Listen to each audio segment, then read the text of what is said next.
School, college படிக்கிறப்ப, work பண்ணுறப்ப mostly அதிகமாக லஞ்ச் பாக்ஸுக்கு எடுத்துகிட்டு போகிற ஒரு சாதம் தான் இந்த தயிர் சாதம்.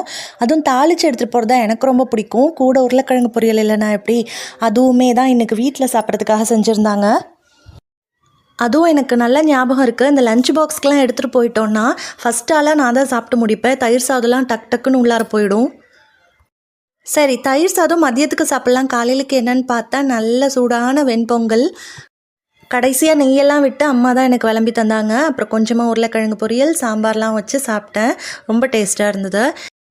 பன்னீர் எனக்கு ரொம்ப நாளாக சாப்பிட்ணுன்னு ஒரு ஆசையாக இருந்தது. அப்போ ஈவினிங் போல் அந்த பன்னீரை க்யூப்ஸாக கட் பண்ணி கிரேவி மாதிரி பண்ணாமல் ஒரு ஃப்ரை மாதிரி பண்ணிக்கலாம் அப்படின்னு சொல்லி மசாலாலாம் தடவி வச்சாச்சு.